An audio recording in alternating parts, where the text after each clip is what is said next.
13 है और आज अभ्यास 13 में हम लोग बहुत ही महत्वपूर्ण चैप्टर पढ़ने जा रहे हैं। इस चैप्टर का नाम है लाभ और हानि, प्रॉफिट एंड, ठीक है प्यारे बच्चों। जब भी कोई व्यक्ति किसी लेन देन से या व्यापार से जुड़ा होता है तो उसको फायदा और नुकसान होता है। क्या होता है? फायदा और नुकसान, ठीक है। जब कोई व्यक्ति बिजनेस करता है, जैसे दुकान खोला है, ठीक, या कोई सामान बेचने वाला काम कर रहा है, कुछ भी, तो उस व्यक्ति को लेन देन जब करता है तो कभी कभी फायदा होता है और कभी कभी घाटा, ठीक है। नुकसान मतलब घाटा होता है। तो इसी फायदा और नुकसान को या घाटे को हम लोग गणितीय भाषा में क्या कहते हैं पता है? लाभ और हानि। ठीक, लेन देन के दौरान हम लोग को फायदा और घाटा होता है। इसी फायदा और नुकसान को हम लोग गणितीय भाषा में क्या कहते हैं? लाभ और हानि। अगर हमको फायदा हुआ तो हमें कहना है कि हमें लाभ हुआ, अगर हमें घाटा हुआ या नुकसान हुआ तो हम कहेंगे हमें हानि हुआ। हानि को, लाभ को हम लोग हिंदी में प्रॉफिट बोलते हैं और हानि को इंग्लिश में लॉस बोलते हैं। अगर हमको लाभ हानि पता करना है तो उसके पहले हमें दो चीजों की जानकारी रखना है। पहला है क्रय मूल्य और दूसरा है विक्रय मूल्य। क्रय मूल्य किसे कहते हैं, विक्रय मूल्य किसे कहते हैं? जब हमें ये जानकारी रहेगा तभी हम लाभ और हानि पता कर पाएंगे। तो सबसे पहले हम लोग बात करेंगे क्रय मूल्य की। क्या होता है क्रय मूल्य? क्रय मूल्य को इंग्लिश में हम लोग बोलते हैं cost price, COST cost, PRICE price, cost price. इसका डेफिनेशन क्या है? जब कोई तुमसे पूछे क्रय मूल्य किसे कहते हैं, तुमको कैसे बताना है? कोई वस्तु जिस मूल्य पर खरीदी जाती है, कोई वस्तु जिस मूल्य पर खरीदी जाती है वह उसका क्रय मूल्य कहलाता है। क्या कहलाता है? क्रय मूल्य। समझ में आया? जिस मूल्य पे या जिस दाम पे हम किसी वस्तु को खरीदते हैं वही हमारा क्या है? क्रय मूल्य। जब तुमसे कोई पूछे कितने का खरीदे है तो इसका मतलब तुमसे क्या पूछ रहा है? क्रय मूल्य पूछ रहा है। क्या पूछ रहा है? ठीक, परिभाषा समझ में आया? कोई वस्तु जिस मूल्य पर खरीदी जाती है वह उसका क्या कहलाता है? क्रय मूल्य। अब क्रय मूल्य को हम लोग इंग्लिश में बोलते हैं कॉस्ट प्राइस। क्या बोलते हैं? Cost price. तो इसे क्रय मूल्य ना लिखकर अगर हम CP लिख दे, क्या लिख दे? CP। कॉस्ट का पहला अक्षर C और प्राइस का पहला P, तो इसे हम लोग संक्षेप में CP से प्रदर्शित करेंगे। क्या करेंगे? CP से प्रदर्शित करेंगे। अब समझ गए क्रय मूल्य? अब बात करते हैं विक्रय मूल्य की। अब वस्तु को खरीदे हो, बेचोगे, जैसे दुकान खोले हो, सामान लाए हो खरीद कर, तो उस सामान को बेचोगे, ठीक। तो जिस मूल्य पे बेचोगे वही उसका क्या कहलाएगा? विक्रय मूल्य। विक्रय मूल्य, ठीक, कितने में बेचे। परिभाषा ध्यान दो। विक्रय मूल्य, विक्रय मूल्य का इंग्लिश क्या होता है? Selling price. क्या होता है? Selling price. अब इंग्लिश में पढ़े उसे मतलब बेचना होता है ना, तो सेलिंग प्राइस मतलब हो गया विक्रय मूल्य। परिभाषा सुनो। कोई वस्तु जिस मूल्य पर बेची जाती है, कोई वस्तु जिस मूल्य पर बेची जाती है वह उसका विक्रय मूल्य कहलाता है। मतलब किस दाम पे तुम वस्तु को बेचे हो, वो जो दाम है वही उसका विक्रय मूल्य कहलाएगा। ये संक्षेप में SP से प्रदर्शित करते हैं। SP मतलब सेलिंग प्राइस, सेलिंग का S और प्राइस का P, SP। इसे हम क्या करते हैं? SP से प्रदर्शित करते हैं। तो आप लोगों को समझ में आ गया क्रय मूल्य क्या होता है, विक्रय मूल्य? इसे सुन लीजिए फटाफट। क्रय मूल्य मतलब होता है इस वस्तु को आपने कितने में खरीदा है, जितने में आपने खरीदा है वही उसका क्रय मूल्य है। और विक्रय मूल्य जितने में आप बेचेंगे वह क्या कहलाएगा? आपका विक्रय मूल्य, ठीक है। अब इसी क्रय मूल्य और विक्रय मूल्य से हम लोग लाभ हानि का पता करेंगे, ठीक है। हमने क्रय मूल्य और विक्रय मूल्य के बारे में अच्छे से जान लिया। अब हम लोग किसके बारे में जानेंगे? लाभ के बारे में। इसके बारे में लाभ। अब हमको लाभ कब होगा, हानि कब होगा, इसके बारे में पढ़ेंगे। पहले हम लोग लाभ के बारे में पढ़ेंगे कि हमको लाभ किस कंडीशन में होगा, मतलब हमें लाभ कब होगा, ठीक है। ध्यान देना। अब लाभ क्या होता है? लाभ को हम लोग हिंदी में फायदा भी बोलते हैं, मुनाफा। क्या बोलते हो? ये पर्यायवाची है लाभ के, फायदा मुनाफा ना, ठीक। अब देखो लाभ को इंग्लिश में हम लोग बोलते हैं प्रॉफिट। क्या बोलते हैं? प्रॉफिट। अब प्रॉफिट कब होगा इसकी परिभाषा सुनो। यदि किसी वस्तु का विक्रय मूल्य, यदि किसी वस्तु का विक्रय मूल्य उसके क्रय मूल्य से अधिक है तो वस्तु पर क्या होता है? लाभ होता है। फिर से सुन लो, यदि किसी वस्तु का विक्रय मूल्य उसके क्रय मूल्य से अधिक है तो हमें वस्तु पर लाभ होता है। अपनी भाषा में समझाएं, जितने में तू खरीदे है अगर उससे ज्यादा में बेचबे तो लाभ। ठीक, समझ में आया? जितने में खरीदे हो अगर उससे ज्यादा में बेचोगे तब तुमको क्या होगा? होगा कि नहीं होगा? अभी लोग बताओ, होगा ना? तुमने जिस दाम पे वस्तु को खरीदा अगर उससे ज्यादा में बेचोगे तभी तो लाभ होगा, है कि नहीं? दुकानदार क्या करता है? वस्तु को कम दाम में खरीद के लाता है, ठीक, और आपको अधिक दाम में बेचता है, तभी तो उसको फायदा होगा। परिभाषा समझ में आ गया?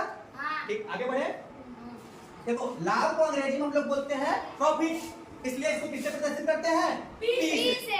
ठीक है, हम लाभ ना लिख के पी लिख देंगे, समझ जाएंगे प्रॉफिट है। क्या है? प्रॉफिट। अगला सुनो, ध्यान से सुनो। हाँ, अब लाभ किस कंडीशन में होता है? लाभ का सूत्र क्या होता है? अभी जो परिभाषा हम लोग लिखे ना बेटा, देखो ना, ये जो परिभाषा लिखे हो ना, यही है। जिसको सूत्र याद रहेगा ना वो परिभाषा भी लिख लेगा, जिसको सूत्र याद रहेगा वो परिभाषा भी लिख लेगा। इंग्लिश में हम लोग लाभ को प्रॉफिट बोलते हैं, इसलिए इसको किससे प्रदर्शित करते हैं? पी से। विक्रय मूल्य को हम लोग क्या बोलते हैं? Selling price. क्या बोलते हैं? सेलिंग प्राइस, इसलिए इसको एसपी से प्रदर्शित करते हैं। और माइनस क्रय मूल्य को क्या बोलते हैं? कॉस्ट प्राइस, इसलिए इसको सीपी से प्रदर्शित करते हैं। अब ध्यान सुनना, सवाल क्या है, ध्यान देना। अनुज ने एक पेन 20 रुपए में खरीदा। कितने में खरीदा? 20। अच्छा, 20 रुपए में खरीदा तो 20 रुपए क्या है? क्रय मूल्य है कि क्रय मूल्य? क्रय मूल्य क्या है? ठीक, उसने 20 रुपए में खरीदा तो हमें पता चल गया क्रय मूल्य कितना है? 20 रुपए। और 22 रुपए में बेच दिया तो विक्रय मूल्य कितना हुआ? विक्रय मूल्य 22 कितना हुआ? 22 रुपए। कितना? 22। अब कह रहा है उसे कितना लाभ? अरे अभी रुक जाओ, उसे कितना लाभ हुआ? अब सबसे पहले हम लोग लिखेंगे कितने में खरीदा था। खरीदना मतलब सीपी, मतलब कॉस्ट प्राइस कितना है? सीपी कितना है उसका? 20 रुपए। कैसे हल करते हैं? ऐसे देख लो, सीपी कितना है? 20 रुपए। एसपी कितना है? 22 रुपए। ठीक, अब लाभ निकालना है हमको। क्या निकालना है? लाभ। तो देखो लाभ कैसे निकलेगा, लिखेंगे P बराबर, शॉर्टकट में जल्दी जल्दी, P बराबर होता है, लाभ कब होगा? जब हमारा SP ज्यादा होगा।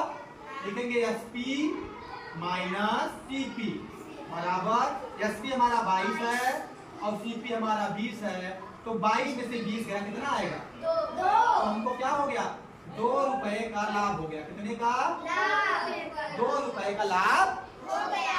समझ में आया लाभ कैसे निकालते हैं? ठीक, लाभ निकालना आ गया सबको? लाभ बराबर होता है विक्रय मूल्य माइनस क्रय। P बराबर SP माइनस CP। अब हम लोग हानि के बारे में बात करेंगे कि हमको हानि कब होगा। अब हम बात करेंगे हानि, कब हमको हानि होगी। हानि को इंग्लिश में क्या बोलते हैं? लॉस। क्या बोलते हैं? लॉस। अब हमको हानि कब होता है ये बताओ। जैसे हमने कोई वस्तु खरीदा, उसको कम में बेचेंगे कि ज्यादा में बेचेंगे? बताओ, हमें हानि कब होगा?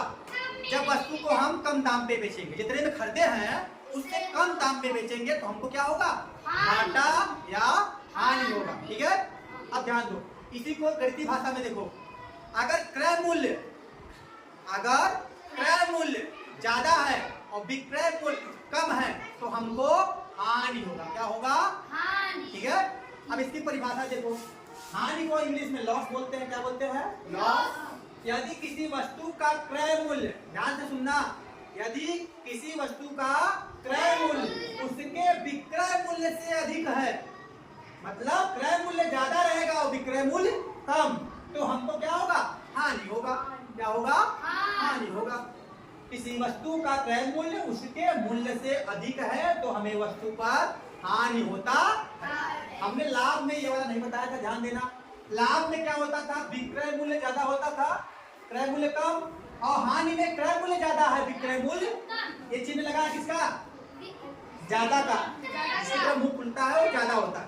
जब भी हानि होगा हमें ये समझना है, मतलब क्रय मूल्य ज्यादा है, विक्रय मूल्य। अब इसे कैपिटल एल से प्रदर्शित करते, क्यों? क्योंकि हानि को इंग्लिश में हम लोग लॉस बोलते हैं, इसलिए इसे कैपिटल एल से प्रदर्शित करते। अब हानि बराबर क्या होता है, हानि बराबर क्रय मूल्य माइनस विक्रय मूल्य, मतलब क्रय मूल्य ज्यादा रहेगा और विक्रय मूल्य कम रहेगा तो हमको क्या होगा, हानि होगा। हमने कहा इसको हम कैपिटल एल से प्रदर्शित करते हैं, इसलिए इसका सूत्र जो बनेगा, ठीक है, इसका सूत्र क्या बनेगा, इसका सूत्र बनेगा एल बराबर सीपी माइनस एसपी। सीपी को बोलते हैं कॉस्ट प्राइस और एसपी को बोलते हैं सेलिंग प्राइस, ठीक है। अब देखो हमने एक उदाहरण लिया है, एक सवाल दिया है, अब सवाल से ही हम लोग इसको समझ पाएंगे कि हमको कैसे लाभ हो रहा है, कैसे। आयुष सवाल सुनो, माही ने एक खिलौना 200 रुपए में खरीदा और 180 रुपए में बेच दिया। कितने में खरीदा, 200 रुपए में। 200 रुपए क्या है, क्रय मूल्य है, क्या है, क्रय मूल्य को इंग्लिश में क्या बोलते हैं, क्रय मूल्य को इंग्लिश में क्या बोलते हैं, सीपी। सीपी मतलब कॉस्ट प्राइस, क्या बोलते हैं, कॉस्ट प्राइस। सीपी बोलोगा सीपी। अब क्रय मूल्य को बोलना सीपी और विक्रय मूल्य को क्या बोलते हैं, एसपी। तो देखो खरीदा कितने में, 200 में, तो हमारा सीपी कितना है, 200। 180 में बेच दिया, 180 में बेचा मतलब एसपी। एसपी कितना दिया है, 180। देख लो हमें सीपी एसपी पता चल गया। अब देख के लग रहा है तुमको लाभ हुआ है कि हानि, क्या हुआ है, भाई 200 में तुम खरीदे 180 में बेच दिए तो लाभ हो रहा है कि हानि, हानि हो रहा है। तो हानि बराबर हम लोग लिखेंगे, हानि बराबर बताए हैं, यह सूत्र है ना, हानि बराबर क्रय मूल्य माइनस विक्रय मूल्य। सीधे सीधे लिखो एल बराबर सीपी माइनस एसपी, ठीक है। तो सीपी कितना दिया है, 200 और एसपी कितना है, 180। तो 200 में से 180 निकालो, कितना बचेगा, 20 रुपए। कितना, तो 20 रुपए का हमको क्या हुआ, हानि, मतलब घाटा हो गया तुमको 20 रुपए का। सवाल समझ में आया, ये है हानि, ठीक। अब हम लोग बात करेंगे ऊपरी व्यय की। किस पे बात करेंगे, ऊपरी व्यय को हम लोग इंग्लिश में बोलते हैं ओवरहेड चार्ज। क्या बोलते हैं, ओवरहेड चार्ज। इसका मतलब होता है अतिरिक्त खर्चा। क्या होता है, इसका मतलब होता है अतिरिक्त खर्चा। आप समझो, सुनो, जब दुकानदार या बिजनेसमैन व्यापारी किसी सामान को मंगाता है, ध्यान देना बेटा अभिनव, जब दुकानदार या बिजनेसमैन व्यापारी किसी सामान को मंगाता है बाहर से, तो पहले तो वो उसको उसी मूल्य पे खरीदा जिस मूल्य पे बिका था, वो उस मूल्य में उसको खरीदा था।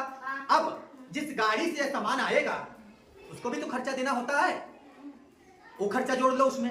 फिर सामान आया, जो मजदूर उतारते हैं उनको भी तो पैसा देना होता है कि नहीं।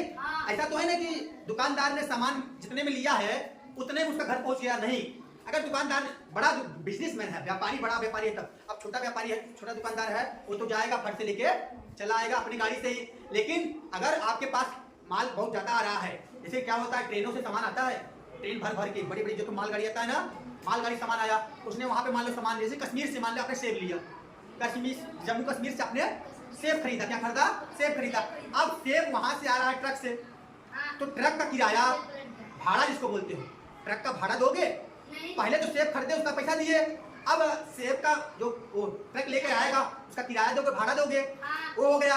अब फिर जब सेब तुम्हारे यहाँ पहुंच गया उसको उतरवाओगे तो मजदूर लगाओगे, तो मनई जो लगाओगे उसका भी पैसा देना पड़ेगा, उसको मजदूरी, वो भी पैसा लगा।